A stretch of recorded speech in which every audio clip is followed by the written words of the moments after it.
हम्म। समय सार सर्व विशुद्ध ज्ञान अधिकार का अंतिम गाथा, उसकी उसका स्वाध्याय चल रहा है। गाथा नंबर 415, ये अंतिम गाथा है।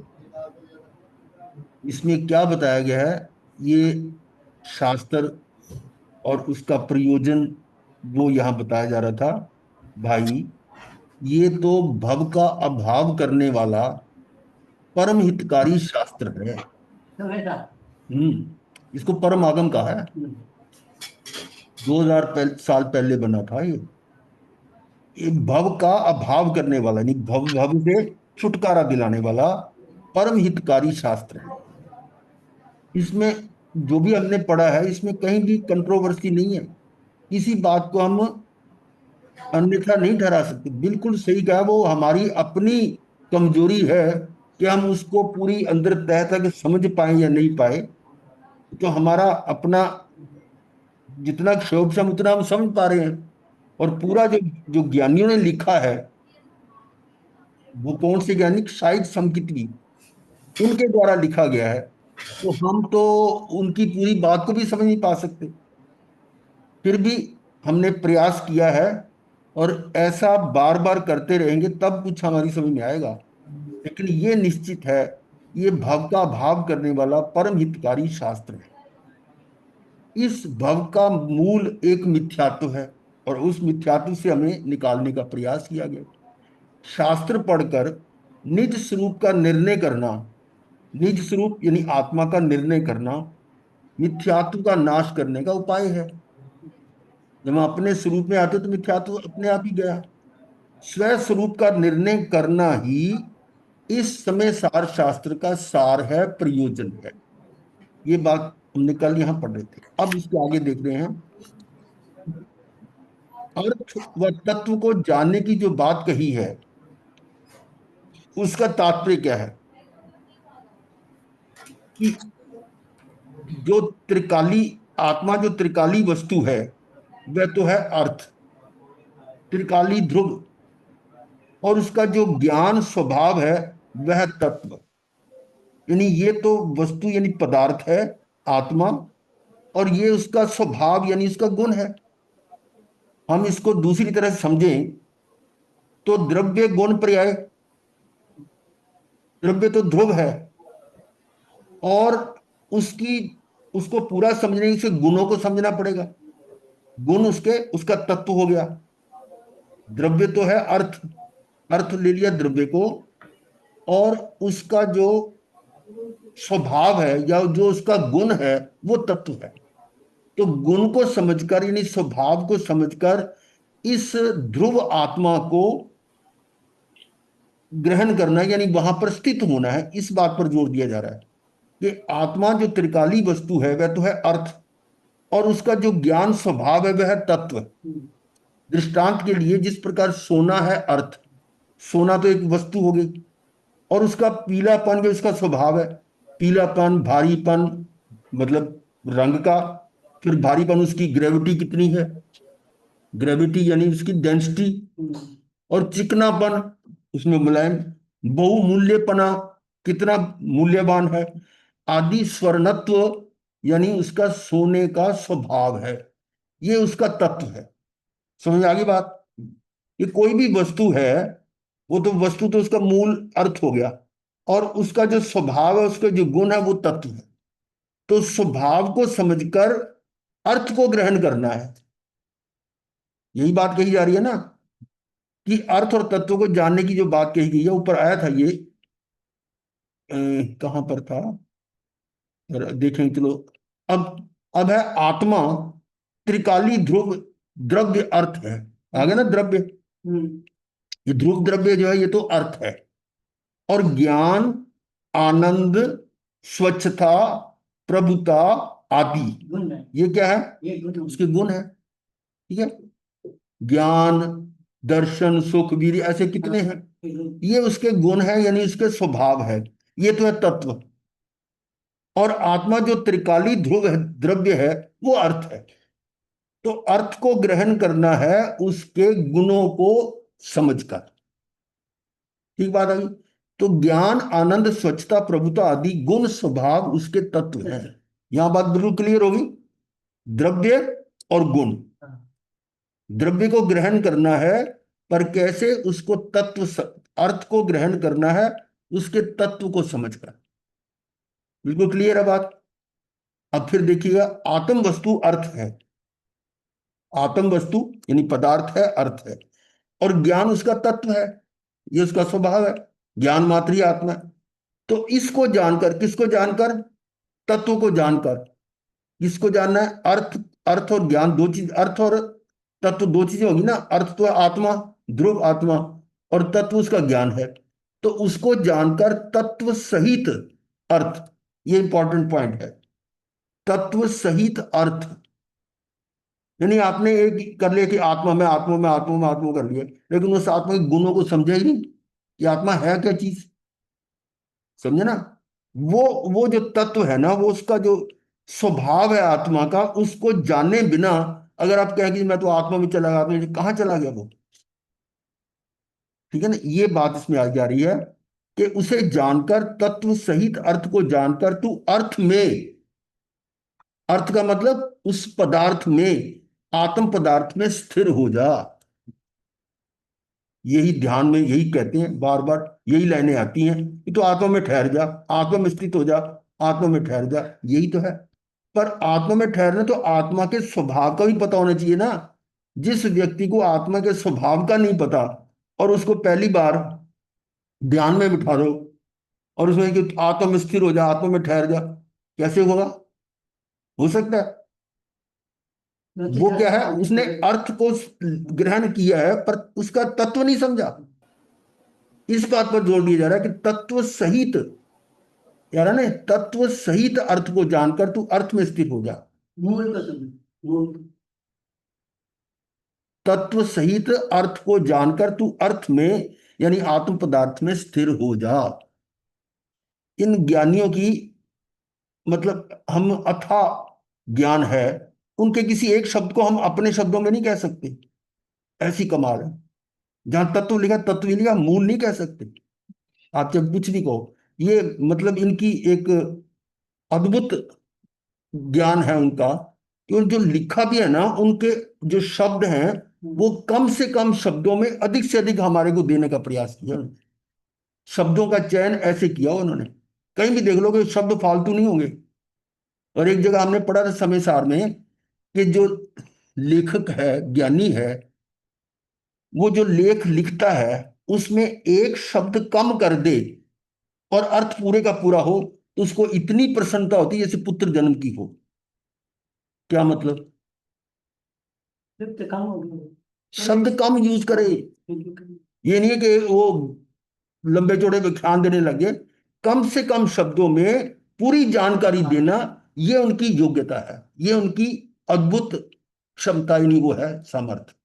ठीक है ना? तो तत्व सही था। मैं इसलिए कई बार आपको बुरा लगता है, पर मैं तो आप प्रश्न पूछो, प्रश्न पूछो, लेकिन उसकी व्याख्या मत करो अपने आप। इसी में मेरा और आपका जो है ना, वो थोड़ा मेरे को लगता है कि ये बोलता बड़ा ऐसा है, मतलब यही होता है कि यहाँ तत्व सहित अर्थ को जानकर, अर्थ अर्थ का जानकर तू अर्थ में, आत्म पदार्थ में स्थिर हो जा। इससे तेरी दशा उत्तम आनंद में हो जाएगी। और ये मैंने कई बार शुरू में कहा है, जब हमें किसी लाइन का नहीं पता लगता तो उसको कम से कम 3 बार पढ़ो, समझ आ जाएगा। हम एक बार पढ़ के और अपना तबसरा देने शुरू कर दें, इसका ये अर्थ होता है, तो वो गलत भी हो सकता है। 3 बार पढ़ो, 4 बार पढ़ो। और जो भी होता है ना, एक बता दूं आपको, स्वाध्याय जो है ना, स्वाध्याय के 5 अंग हैं। 5 अंग है ना। पहला कौन सा है? वाचना। दूसरा क्या है? अगर आपने वाचना तो ली नहीं और प्रश्न पूछना शुरू कर दिया, उसको क्या कहोगे? तो प्रश्न पूछ रहा हूं ना, अब बताओ इसका उत्तर क्या? तर्क तर्क तभी करना। उठेगा जब भी आपने पहले उसका अध्ययन किया होगा। तो इसलिए पहले पूरा सुनो, फिर अगर समय नहीं है तो फिर प्रश्न पूछो। सुना तो पूरा है नहीं, और आपका उसकी व्याख्या शुरू हो जाती है, तो ये भी तृष्णा का दोष है। परीक्षणा कैसी होनी चाहिए? हाँ। वाचना पूर्वक परीक्षा होनी चाहिए, कि पहले आपने उसके वाचना को सुना, सुना नहीं है तो परीक्षणा सही नहीं होगी। परीक्षणा है, परीक्षणा भी एक स्वाध्याय का अंग है, उतना ही इंपॉर्टेंट है। परंतु जब आपने उसको बेसिक नॉलेज है नहीं, और अभी जो पढ़ रहे हैं उसको हमने पूरा सुना नहीं है, तो प्रश्न पहले ही खड़ा हो गया। ठीक है ना? ये थोड़ा मतलब एक स्वाध्याय का ढंग है। हमने तो सोचा स्वाध्याय बस है, स्वाध्याय हो रहा है, स्वाध्याय। ऐसी नहीं, जब तक अंदर नहीं जाएगा। तो देखिए, इसको कितनी बार पढ़ा तब जाकर समझ में आएगी कि तत्व सहित अर्थ का जानकर, आपके आने से पहले मैं पढ़ ही रहा था ये।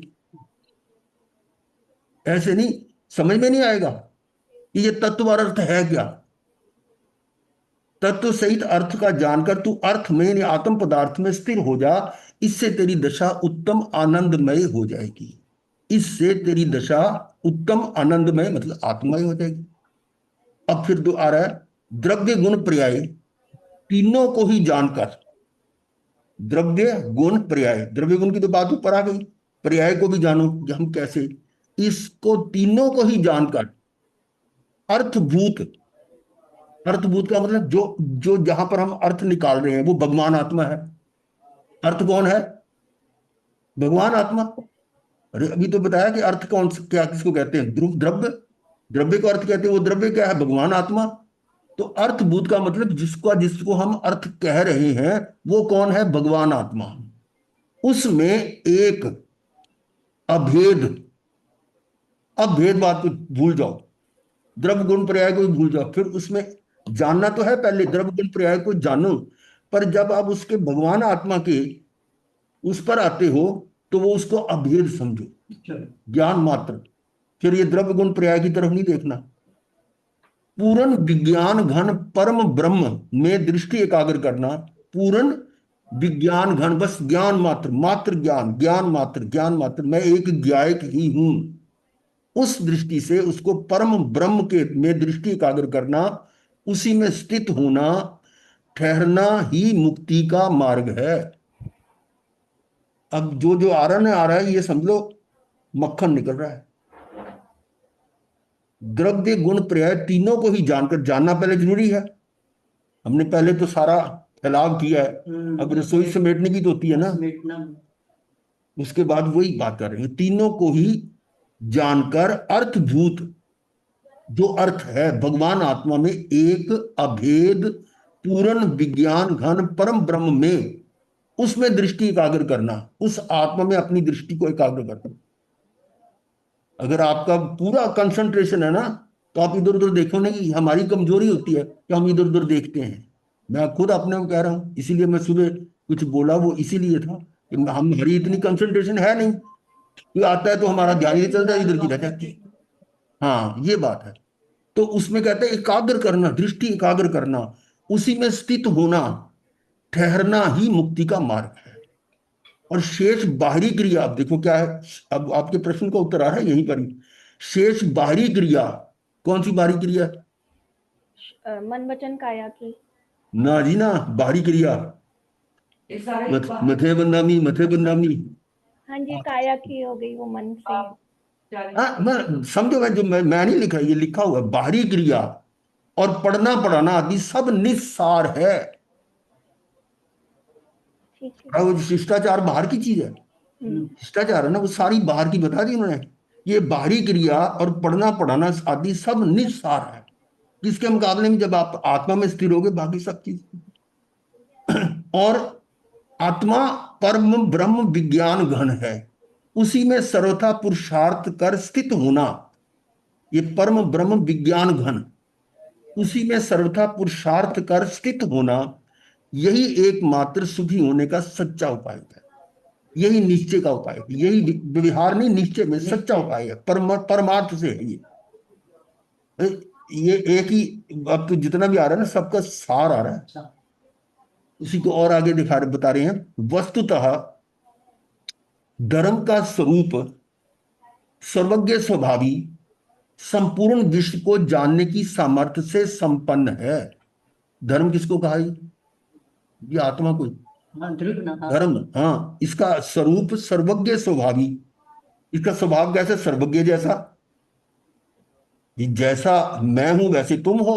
परमात्मा यही तो कह रहे हैं, स्वभाव से तो ये केवल ज्ञानी है, केवल ज्ञान स्वभावी है, सर्वज्ञ स्वभावी है, संपूर्ण विश्व को जानने की सामर्थ्य से संपन्न है, और ऐसा विश्व प्रकाशक, विश्व प्रकाशक, प्रकाश का मतलब जिसमें पूरा लोक झलक रहा है, वो पूरा लोक मेरे ज्ञान में झलक रहा है, उस ये कहते हैं प्रकाशक, पूरे विश्व का प्रकाशक।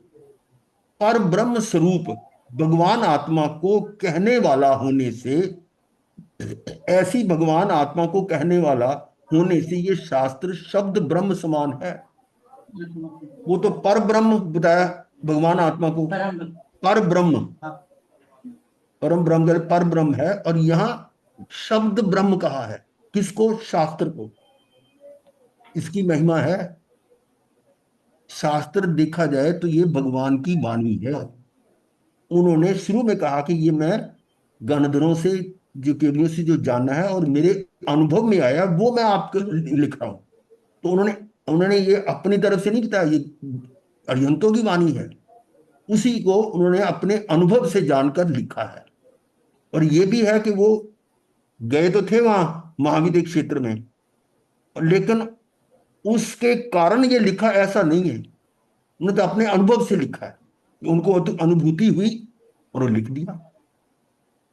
तो सर्व प्रकाशक आत्मा पर ब्रह्म है। ये पर ब्रह्म है कौन? आत्मा। तथा उसे बताने वाला ये शास्त्र शब्द ब्रह्म है। क्लियर?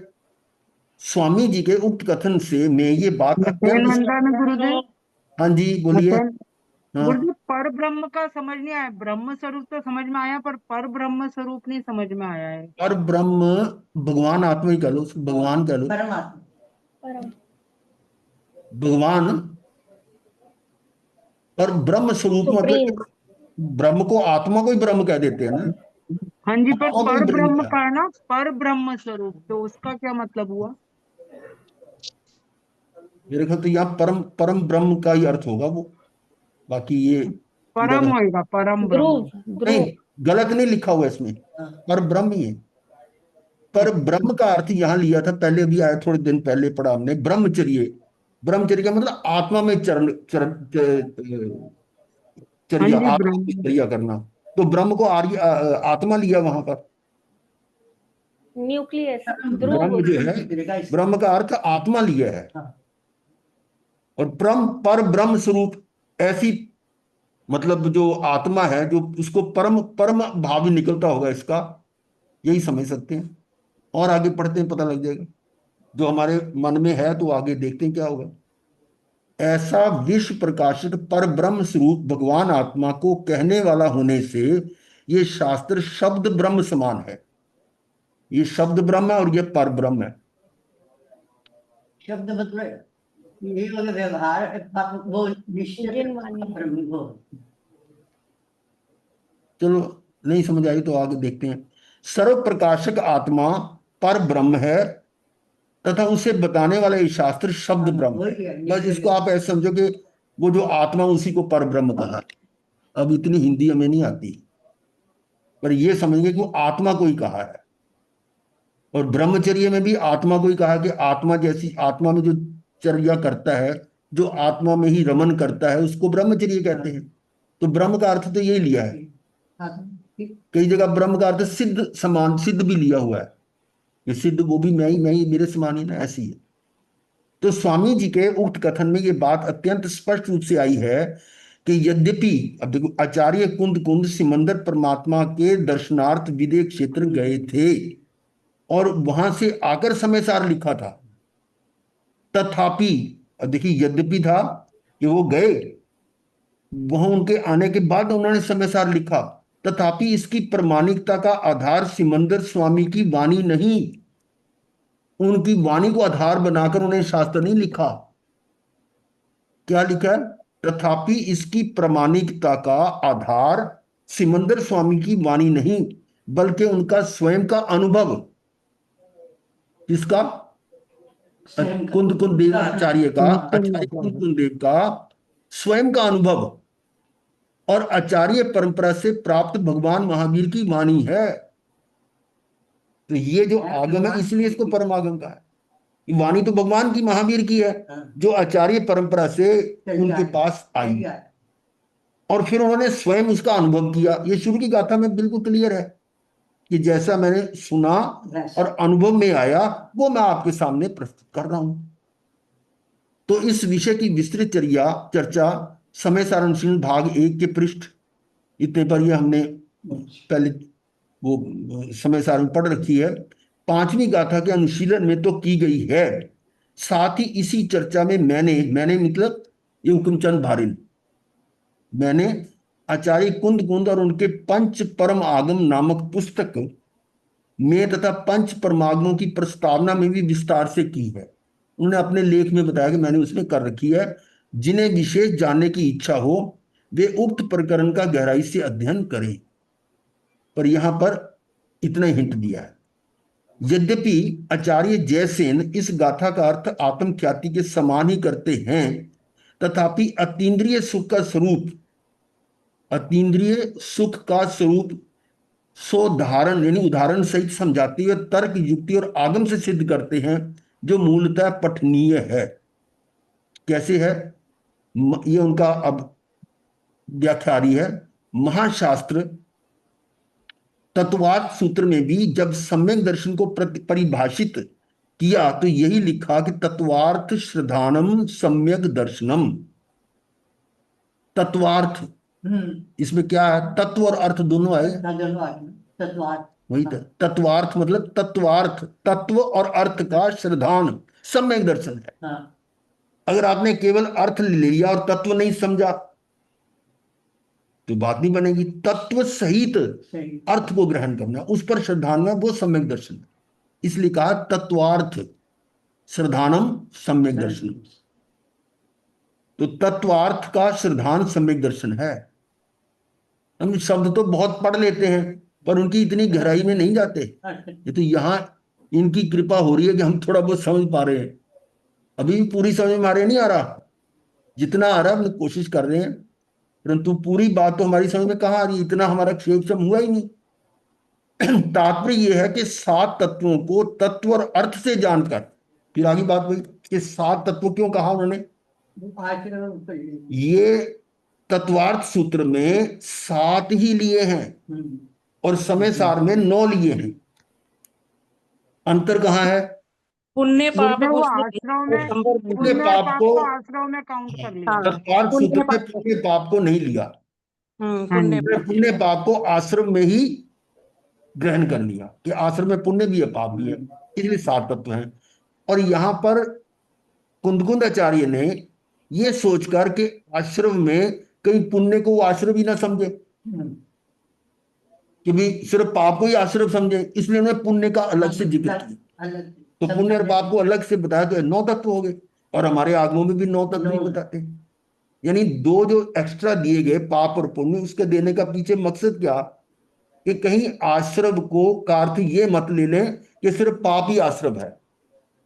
तो उनको ये समझाने के लिए कि पुण्य भी आश्रय है, इसलिए तत्व अलग से लिए। तो इन 7 तत्वों को तत्व और अर्थ से जानकर श्रद्धान करने को सम्यक दर्शन कहा गया। ये तत्वार्थ सूत्र की बात है। और यहां भी समय सार के प्रतिपाद्य को तत्व और अर्थ से जानकर, यहां पर भी तत्वार्थ की बात है, तत्व और अर्थ से जानकर उसी में जमने रमने वालों को उत्तम सुख की प्राप्ति होती है, ये कहा गया। वहां पर क्या था? तत्वार्थ श्रद्धानम। यहां पर क्या है? तत्व और अर्थ को जानकर उसी में जमने रमने वालों को, यानी उसी में रमन करने वालों को सुख की प्राप्ति होती है, उत्तम सुख की प्राप्ति होती है, ये कहा गया। अब इसके उपरांत आत्मख्याति के कर्ता आचार्य अमृतचंद्र की आत्मख्याति टीका का समापन करते हुए, ये मैंने शुरू में हमने पढ़ा था कि आचार्य अमृतचंद्र की जो टीका है उसका नाम है आत्मख्याति, और जयसेन आचार्य की उसका है तात्पर्य वृत्ति, ऐसा कुछ नाम है, मैं भूल गया। तो वो अलग अलग नाम है इनके, तात्पर्य वृत्ति है शायद। तो यहां इनका नाम है आत्मख्याति टीका। इसका समापन करते इस अधिकार के अंतिम कलश, अब ये कलश अंतिम कलश आ गया यहां कि उक्त संपूर्ण कथन से अंततोगत्वा यही सिद्ध किया गया है कि आत्मा ज्ञान मात्र है। बस इतनी सी बात के लिए पूरा 8 महीने से हम पढ़ रहे हैं, और लाए कहां बराबर? आत्मा ज्ञान मात्र है। ठीक है ना? अब देखिए कलश कौन क्या आ रहा है। इस प्रकार ये आत्मा अचल बाधित एक ज्ञान मात्र निश्चित हुआ, जो अखंड स्व संवेद। इस प्रकार ये आत्मा अचल अबाधित एक, आत्मा एक है, अचल है, अबाधित है, नहीं इस पर कोई इसकी कोई कोई बाधा रुकावट नहीं है, अबाधित बाधा रहित है। ज्ञान मात्र निश्चित हुआ, जो अखंड स्व संवेद्य, ये ज्ञान मात्र है और अखंड घन पिंड है, स्व संवेद्य है, जो मेरे ही संवेदन में मेरे भी संवेदन में आएगा। स्व संवेदन है, किसी और का संवेदन नहीं। मान लो कोई किसी और को हुआ है, तो वो मेरे को भी उसी तरह का, वो उसका अपना मेरा, जो अपने में अपने स्व संवेद्य है, मतलब मैं खुद उसको उसका संवेदन कर रहा हूं। इस प्रकार जो अखंड है, अचल है, अबाधित है, अबाधित है यानी कि बाधा रहित है, एक है और स्व संवेद्य है, उस आत्मा का तत्व ज्ञान मात्र अबाधित सिद्ध हुआ है। उस आत्मा का तत्व मतलब उस आत्मा का गुण क्या है? ज्ञान मात्र। तो एक सदा ज्ञायक ही है, ज्ञायक ज्ञान मात्र अबाधित सिद्ध हुआ। अच्छा आगे क्या कह रहे हैं? ना मालूम क्यों राजमल, ये कलश टीका में इस कलश का अर्थ उपलब्ध नहीं होता है। ये पांडे राजमल जी है ना, उनके भी कलश आया है और उनकी भी व्याख्या हमने की है। तो इस गाथा का के बाद का कलश उन्होंने नहीं दिया। ये कहने का अर्थ क्या है कि जो कविवर बनारसी दास जी के छंद आते हैं ना, वो उन्होंने सिर्फ पांडे राजमल जी की टीका ही पढ़ी थी, समय सार नहीं पढ़ा था। तो उन्हीं की गाथा दी, उन्हीं के कष्ट दी। तो उन्होंने इसका कलश नहीं दिया, तो उनकी गाथा भी नहीं आ रही अब, मतलब इनका छंद भी नहीं आ रहा। मतलब कहने का है कि बनारसी दास जी ने केवल पांडे राजमल जी की टीका जो थी ना, उसको ही पढ़ा है, और उस टीका को पढ़ के समझ के नाटक समय सार लिख दिया, और कितने छंद और कितने दोहे बना दिए। परंतु इस कलश का छंद दोहा नहीं है। उसका कारण क्या है कि पांडे राजमल जी ने इस पर टीका लिखी नहीं, और उसने नहीं इसलिए बनारसी दास की नहीं है, वो बात कर रहे हैं। तो इसका राजमल जी पांडे राजमल जी ने जो कलश टीका में इस कलश का अर्थ उपलब्ध नहीं होता, यानी लिखा भी हो पर उपलब्ध नहीं है, इस कारण पांडे राजमल जी का अनुसरण करने वाले वो सिर्फ उसी को समझते थे। क्योंकि बनारसी दास जी जो थे ना, ये बहुत मतलब हैंड टू माउथ व्यापारी थे, छोटे मोटे मतलब, और कई कई महीने 6 6 महीने घर से बाहर भी रहते थे, और फिर थोड़ा बहुत कमा के अपना इकट्ठा करके ले आते थे घर भर चलाने के लिए। बहुत गरीबी की हालत में थे, और कई बार ऐसे भी हुआ इनके साथ कि जो कुछ 6 महीने में कमाया इकट्ठा किया और रास्ते में लूट लिया किसी ने, बिल्कुल खा लिया था। तो इस तरह की स्थिति थी। और यहाँ पर हमने एक बार बीच में पढ़ा था शायद कि उनको आगरा में थे ना, तो कचौरी खाने का बड़ा शौक था। तो कचौरी हलवाई के वहां जाते थे, कचौरी खाते थे, और वो हलवाई भी उनसे कुछ ना कुछ कविता, बड़े लोग उनके भगत थे इसकी कविताओं के, कविता गुनगुनाते थे, जैसे लोग फिल्मी गाने गाते हैं ना, ऐसे उनकी कविताएं गाते थे। और वो हलवाई भी बहुत उनसे प्रसन्न रहता था। और ये क्या करते थे, जब पैसे होते थे उनको चुका देते थे, महीना उधार चलता था, करते उड़ा देते थे। अब स्थिति ऐसी होगी कि वो पिछला उधार दे नहीं सकते थे, तो इन्होंने जाना बंद कर दिया कचौरी खाने के लिए। तो लाला जी जो हलवाई थे वो उनके कह रहे कि भी, उनको लाला जी भी आप आजकल कचौरी खाने नहीं आते? तो कहता भी कैसे आऊं, पिछला तो चुका नहीं पाया, आगे कैसे ले लूंगा? आपको किसने कहा कि पैसे दो? आप तो वहां आओगे, कचौरी खाओगे, पैसे होंगे तो दे देना, नहीं होगे तो कौन मांगने आया आपके पास? इतना मतलब था, ये ऐसी स्थिति रही इनकी। और ज्ञान कितना जबरदस्त। तो यहाँ ये बात आ रही थी, इस कारण पांडे राजमल जी का अनुसरण करने वाले कविवर बनारसी दास जी ने भी कोई ऐसा छंद नहीं लिखा। क्यों नहीं लिखा? क्योंकि वैसे ये बता दूं आपको, बनारसी दास जी जो है ना, पारिवारिक स्थिति से स्थानकवासी थे, अच्छा। हाँ जी। और ये राजमल पांडे राजमल जी को पढ़कर उनको ये सारा ज्ञान हुआ है। कोई संस्कृत के विद्वान नहीं थे, खड़ी भाषा के वो जैसे इनके लिखे आते हैं ना वैसे ही थे इनके। तो जो इस प्रकार के भाव का पोषक हो ऐसा उन्होंने नहीं लिखा। ऐसा पूर्व में अनेक स्थानों पर हुआ। इससे प्रतीत होता है कि कविवर बनारसी दास जी भी पूर्णतः कलश टीका पर ही निर्भर रहे हैं। क्या उन्होंने कल से लिखा है हाँ। और दोहल गाना। इसका कारण ये भी हो सकता है कि धंधे व्यापार में व्यस्त इस कवि हृदय व्यापारी का प्राकृत संस्कृत पर उतना अधिकार ना हो कि काम धंधे पे जाना है, उधर उधर इकट्ठा कर, ये कर वो कर। हाँ। कारोबार ऐसे चल रहा था और बहुत समय हो गया इस बात को। और ऐसे धंधे व्यापार में व्यस्त इस कवि हृदय व्यापारी का प्राकृत संस्कृत पर इतना अधिकार ना हो कि जिसके बिना आचार्य कुंद कुंद और अमरचंद को सीधा समझना संभव हो। मतलब उनको समझ ही नहीं सकते थे। ऐसा भी हो सकता है। इसलिए सिर्फ पांडे राजमल जी वो सरल भाषा में लिखते थे टीका, उसको ये समझ लेते थे और फिर अपनी भाषा में छंद बना देते थे। ऐसे थे ये। एक बात और भी है कि उस समय समय सार व आतंक ख्याति कोई भी हिंदी टीका तो उपलब्ध थी नहीं, वो संस्कृत में थी। और एकमात्र राजमलय कलश टीका ही एक ऐसा साधन थी जिसके माध्यम से बनारसी दास जी समय सार का मर्म समझ चुके थे, समझ सके थे। अतः उन्होंने उसी का आधार बनाकर नाटक समय सार की रचना की। कैसी कैसी उनकी योग्यता थी। आध्यात्मिक सत्पुरुष श्री कांजी स्वामी इस कलश का भाव इस प्रकार स्पष्ट करते। अब कांजी स्वामी कौन थे? ये भी स्थानिकवासी थे। हाँ ये तो समझ स्थानिकवासी थे। और जब उन्होंने ये आगम उनके हाथ में आया, ये पढ़ा, तो वो कहते हम तो कुछ चीज का मतलब हम सही दिशा पर चल ही नहीं रहे। तो उनके भाव बदले कि मैं तो इसका जो है वो उनके मन में है कि ये मुंह पट्टी लगाने का अर्थ क्या है। जब हम अपनी आत्मा को नहीं समझ पाए तो मुंह पट्टी उतारी, बाकी वेश वही रखा। लेकिन देखो कितना ज्ञान देगे वो भी। तो इनके जो राजचंद्र जी थे, इनके गुरु जी थे कान स्वामी नहीं? उनके उसमें आता है कान स्वामी और भी पता तो हुए होंगे, उन्हीं उन्हीं समकालीन ही थे समझो। यद्यपि अनेक गेयकारों से और प्रतिपक्षी कर्मोदय के निमित्त से ये खंड खंड दिखाई देता है। क्या है? अनेक गेयकारों से और प्रतिपक्षी कर्मोदय के निमित्त से ये खंड खंड दिखाई देता है, परंतु ज्ञान मात्र आत्मा में कोई खंड नहीं है। खंड है ना। यानी जिसको हम जान रहे हैं उसमें तो वेरिएशन बहुत है।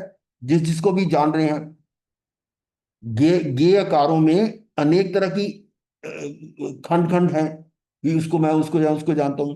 और प्रतिपक्षी कर्मोदय के निमित्त से, कर्मोदय के हिसाब से भी जैसे कितना क्षोभशम हुआ कितना नहीं हुआ, उसके कारण ये जो है ना बाहर में तो खंड खंड दिखाई देता है बाहर में, परंतु ज्ञान मात्र आत्मा में कोई खंड नहीं है। इसमें कोई टुकड़े नहीं, तो ज्ञान मात्र ही है।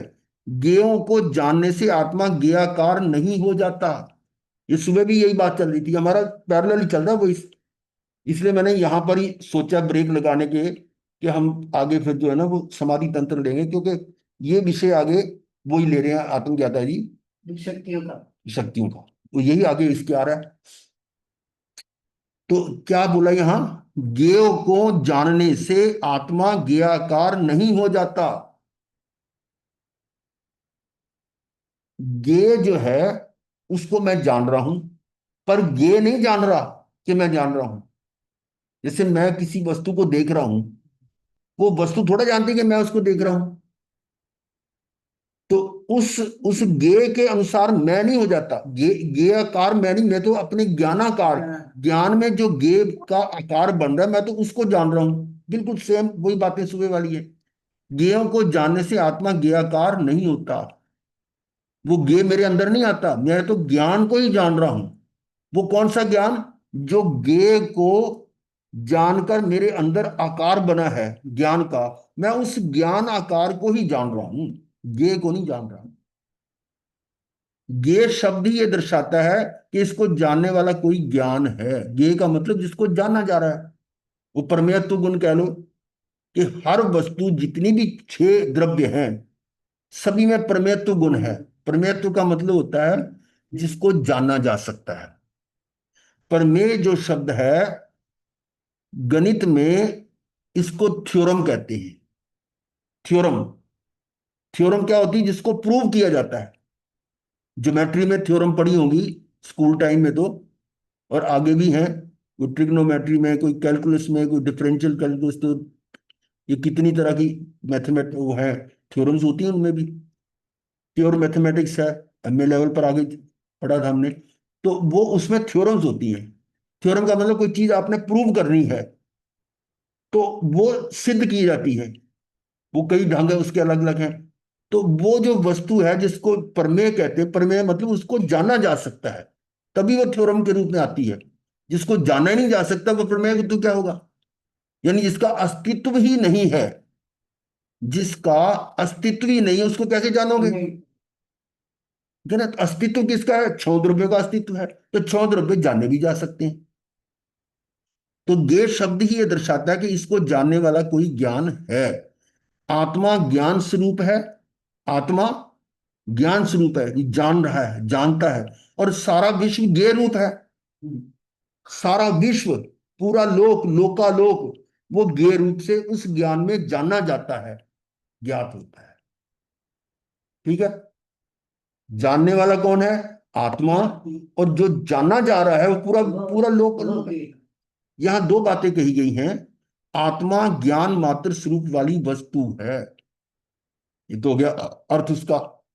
और शरीर मन वाणी इंद्रियां आत्मा नहीं है, क्योंकि इनको हम जान रहे हैं। राग आदि विकार आत्मा नहीं है। और अन्य जीव, अन्य जीव कौन से?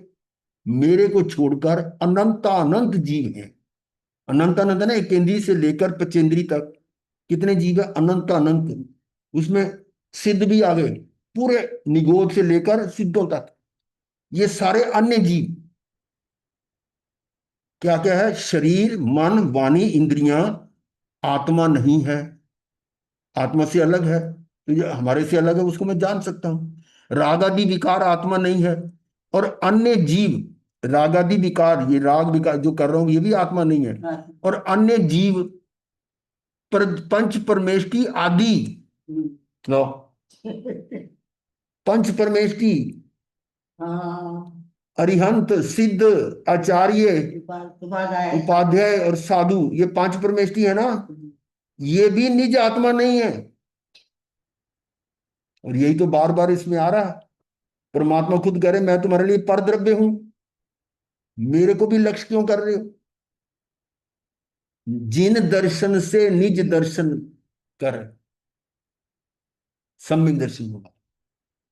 तो ये है पंच परमेष्टि आदि भी निज आत्मा नहीं है। और आत्मा ज्ञान मात्र वस्तु होने से, समस्त जगत को जानने की सामर्थ्य रूप होने से, इसमें इतनी सामर्थ्य है कि सारे जगत को जान सकता है।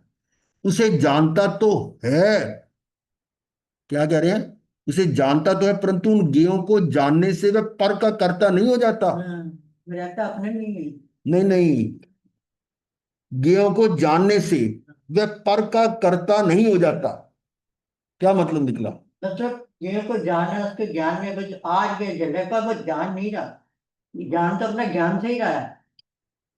फिर पढ़ रहा हूं, आप अर्थ में। पता दृष्टा रहता है पर करता नहीं होता। हाँ, ज्ञेयों को जानने से वह पर का कर्ता नहीं हो जाता। नहीं करता ज्ञान तो फिर वही बात, नहीं जान।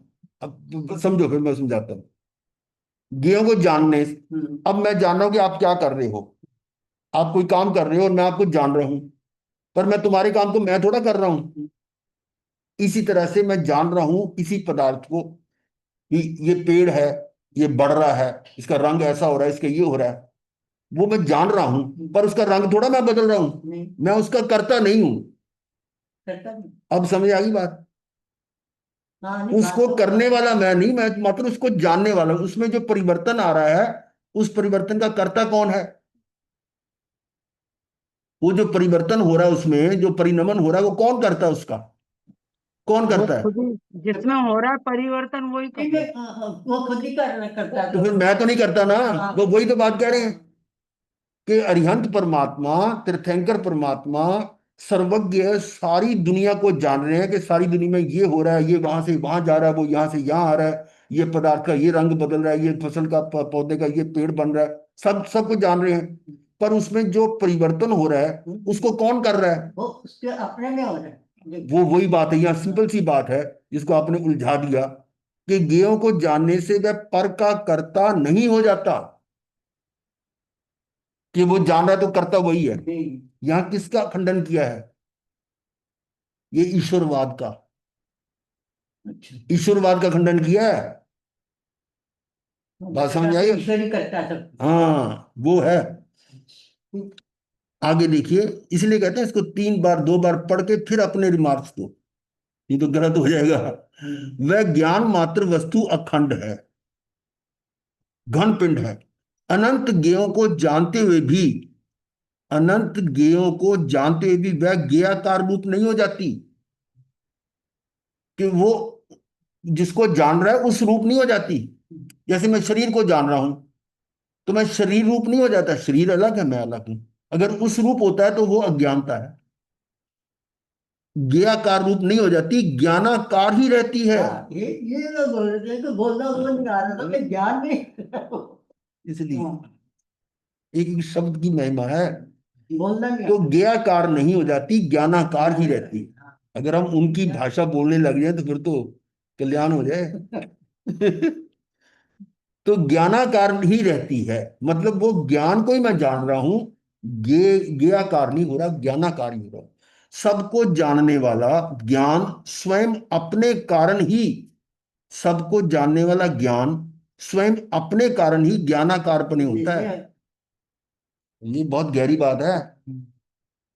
जो ज्ञानाकार बन रहा है वो किसके कारण बन रहा है? मेरी अपनी योग्यता से बन रहा है।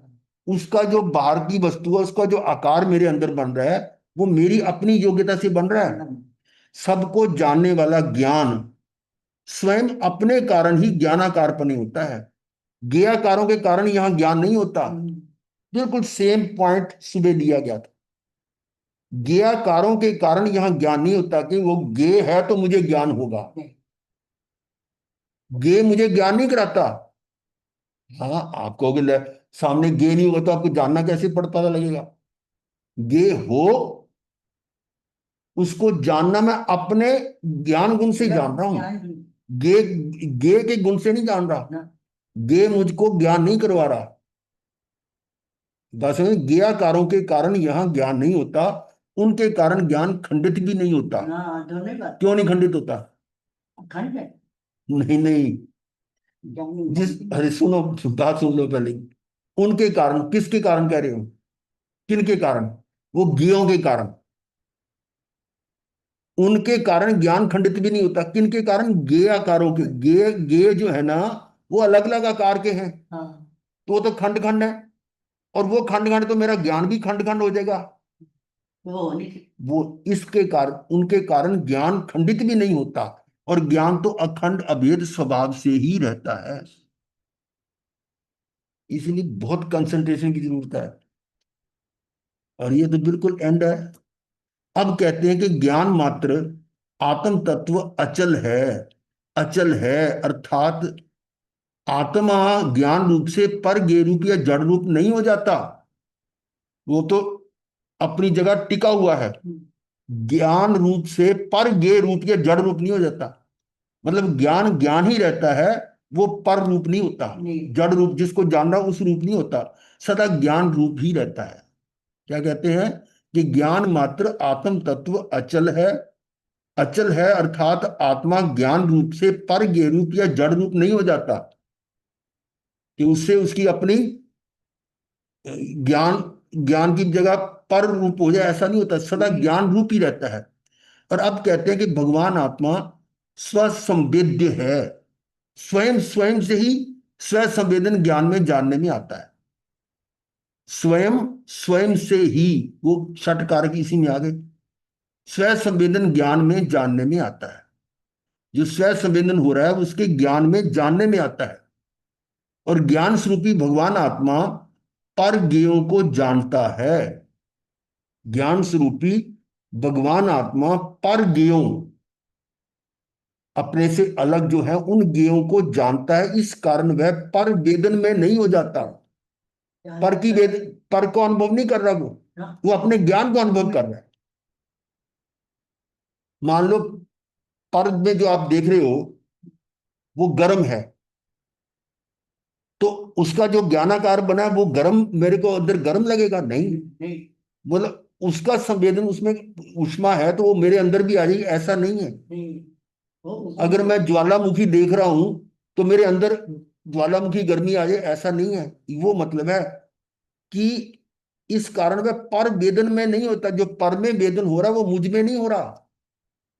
कितना निष्पक्ष है वह, सदा स्व संवेद्य ही रहा है। वो तो अपना ही वेदन हो रहा है उसका, अपना व पर का ज्ञान करता है, अपना व पर का ज्ञान करता है। किंतु वेदन संवेदन तो अपने स्वरूप का ही करता है। ठीक है। अब कहते हैं कि आत्म तत्व अबाधि, ये एक एक शब्द को की व्याख्या कर रहे हैं। ऊपर आया था ना ये अबाधित, कई कई शब्द आए थे। कहाँ पर था? हाँ, ये अखंड है, अचल है, अबाधित है, स्वयं संवेदी, इसी की व्याख्या हो रही है ये कलश की। तो देखिए क्या कह रहे हैं। अब कहते हैं ये हो गया। कि आत्म तत्व अबाधित है, किसी खोटी या मिथ्या युक्ति से बाधित नहीं होता। यानी कोई अगर इसको अज्ञान बाहर में आ जाए या मिथ्या कोई युक्ति आती तो उससे इस पे कोई असर नहीं होता। यहां कोई ये कह सकते आत्मा को ज्ञान मात्र कहने से क्या एकांत नहीं हो जाएगा? समाधान ये कि एकांत नहीं है, क्योंकि आत्मा को जो ज्ञान स्वरूप कहा उसमें ज्ञान है। ऐसा कहने से ज्ञान में, आत्मा में ज्ञान का अस्तित्व होने से अस्तित्व गुण आ गया, ये ज्ञान ही है। इस प्रकार इसमें श्रद्धा गुण भी आ गया, ज्ञान में स्थिरता करना चरित्र गुण भी आ गया, तीनों आ गए इसमें। ज्ञान ही महिमावंत है, इस प्रकार प्रभुत्व गुण आ गया। अब ये सारी शक्तियों के गुण आ रहे हैं। थोड़ा हिंट दिया जा रहा है यहां। ज्ञान मात्र कहने में अकेला ज्ञान ही नहीं आता, इसमें तो अभेद रूप से अनंत गुण समा जाते हैं। बोलो, अनंत गुण। ज्ञान मात्र वस्तु में उसमें उसके अनंत गुणों का निषेध नहीं है, इसलिए एकांत नहीं है ये, बल्कि वो उसके सहयोगी है ना सारे। बल्कि शरीर आदि और राग आदि पर पदार्थों का निषेध है। किसका निषेध है?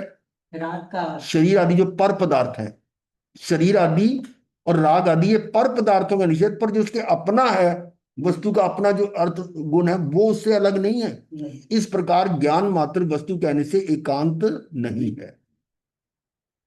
तो इस कलश में ये कहा गया है कि आत्मा ज्ञान मात्र निश्चित हुआ। आत्मा को ज्ञान मात्र कहने का सहेतुक स्पष्टीकरण पंडित जयचंद जी छाबड़ा भावार्थी में, आप उनका भावार्थ भी सुन लो। एक ही चीज को अलग अलग यानी अपने उससे कह रहे हैं, वो बता रहे हैं, वो हम समझ रहे हैं। हाँ हाँ, क्या कह रहे हैं यहां? आत्मा का निज स्वरूप ज्ञान ही कहा है। आत्मा का निज स्वरूप यानी उसका तत्व ज्ञान ही है। इसका कारण यह है कि आत्मा में अनंत धर्म हैं, किंतु उनमें कितने ही तो साधारण हैं। अभी थोड़ा ये इसको ध्यान से समझना। अनंत धर्म है आत्मा में, अनंत गुण है, पर उनमें से कितने ही तो साधारण है। साधारण का मतलब क्या होता है?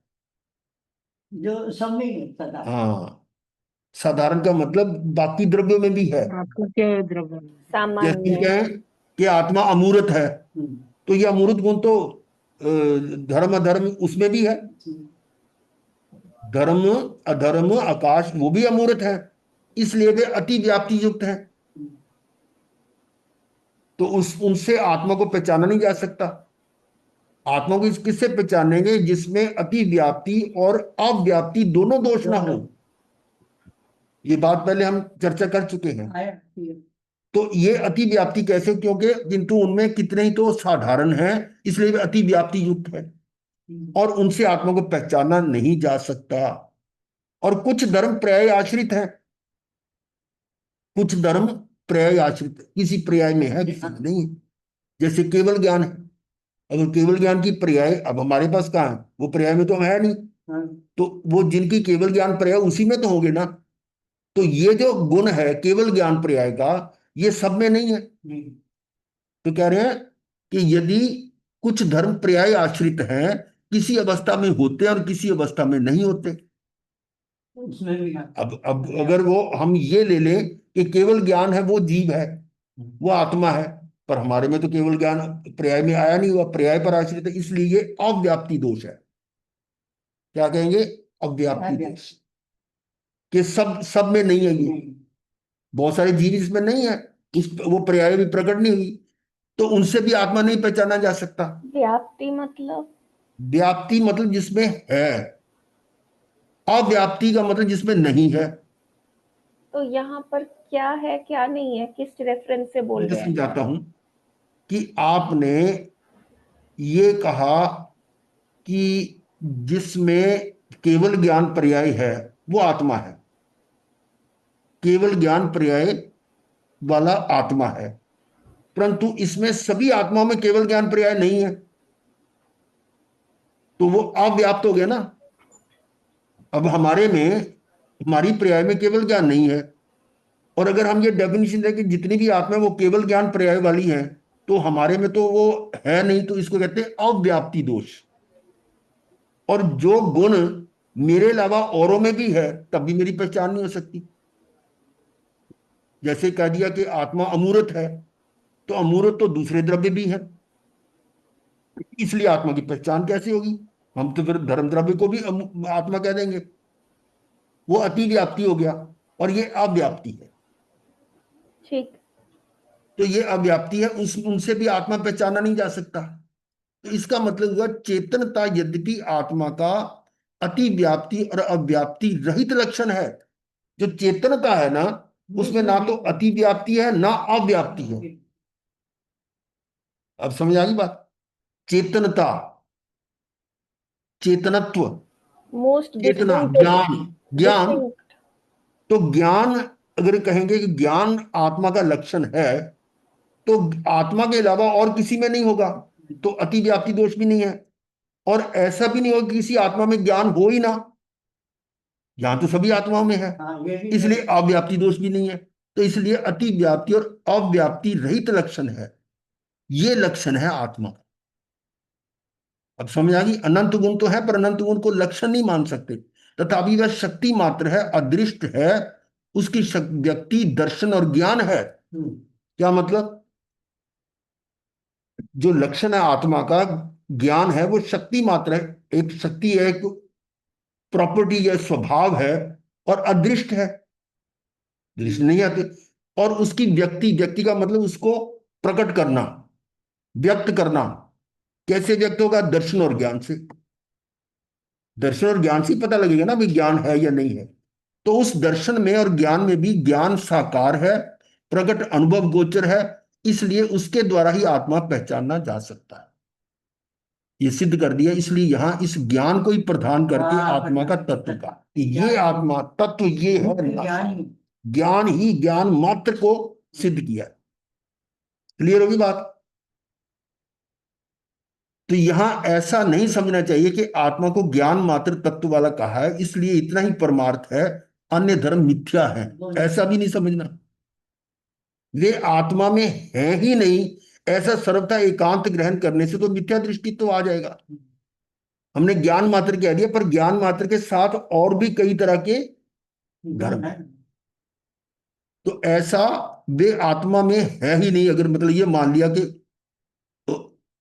अन्य धर्म नहीं और कोई गुण है ही नहीं इसमें, ऐसा सर्वथा एकांत ग्रहण करने से तो मिथ्या दृष्टित्व आ जाता है। विज्ञानाद्वैत अद्वैतवादी बौद्धों का और वेदांतियों का मत आ जाता है। इसलिए ऐसा एकांत बाधा सहित, ऐसे एकांत अभिप्राय से कोई मुनि व्रत भी पाले और आत्मा का ज्ञान मात्र का ध्यान भी करे तो भी मिथ्यात्व नहीं कट सकता। मतलब पूरी चीज आपको उसकी जानकारी भी होनी चाहिए कि बाकी धर्म भी है, पर मेन यही है। और मंद कषायों के कारण भले ही स्वर्ग प्राप्त हो जाए, किंतु मोक्ष का साधन तो नहीं होता। इसलिए स्यादवाद से यथार्थ, अब ये समझ में नहीं आ रहा होगा, इसके लिए आगे ये बता रहे हैं कि स्यादवाद समझना पड़ेगा। इस अपेक्षा से हाँ, अपेक्षा से इस प्रकार इस कलश में यह स्पष्ट किया गया कि आत्मा ज्ञान मात्र है, और ये बात अबाधित रूप से सिद्ध हो गई है। और देखिए, आत्मा ज्ञान मात्र ही है। चलो, समय इतना हो गया है तो ये कल का तो दिन ना, हाँ है, चलिए, कितना का रह गया? है बस एक आध पेज ही और है, ज्यादा नहीं है। भजन ले लेते हैं, किसी का मन है बोलने का तो देख लो। तो तू ज्ञान का सागर है, आनंद का सागर है, उसी आनंद के प्यासे हम। तू ज्ञान का सागर है, आनंद का सागर है, उसी आनंद के प्यासे हम। नित ज्ञान सुधा चाखे, आनंद सुधा चाखे, प्रभु जी तेरी कृपा से हम। तू ज्ञान का सागर है, विषय भोग में तन्मय होकर खोया है जीवन वृथा, खोया है जीवन वृथा। विषय भोग में तन्मय होकर खोया है जीवन वृथा। बात प्रभु तेरी एक न मानी, अपनी ही धुन में रहा, अपनी ही धुन में रहा। जाना है किधर हमको, जाना है किधर हमको, और आए हैं कहाँ से हम। तू ज्ञान का सागर है, आनंद का सागर है, उसी आनंद के प्यासे हम। तू ज्ञान का सागर है, आत्म अनुभव अमृत तज कर, पिया विषय जल क्षार, पिया विषय जल क्षार। मोह नींद में पागल होकर किया न तत्व विचार, किया न तत्व विचार। नैया है मेरी मझधार, नैया है मेरी मझधार, इसी से प्रभु को बुलाते हम। तू ज्ञान का सागर है, आनंद का सागर है, उसी आनंद के प्यासे हम। तू ज्ञान का सागर है, भूल रहे हैं राह वतन की, भटक रहे मझधार, भटक रहे मझधार। भीख मांगते दर दर भ्रमते, घर में भरा भंडार, घर में भरा भंडार। क्या कहा? भीख मांगते दर दर भ्रमते। वो तो अपने आप में संपूर्ण है, सर्व सर्व संपन्न। भीख मांगते दर दर भ्रमते, घर में भरा भंडार। निज धाम हमारा है, निज धाम हमारा है, जाएं स्वदेश यहाँ से हम, निज धाम हमारा है। जाएं स्वदेश, अपना देश क्या है, अपने में ही। सिद्ध शिला, निज धाम हमारा है, जाएं स्वदेश यहाँ से हम, तू ज्ञान का सागर है, आनंद का सागर है। उसी आनंद के प्यासे हम, नित ज्ञान सुधा चाखे, आनंद सुधा चाखे। प्रभु जी तेरी कृपा से हम, तू ज्ञान का सागर है।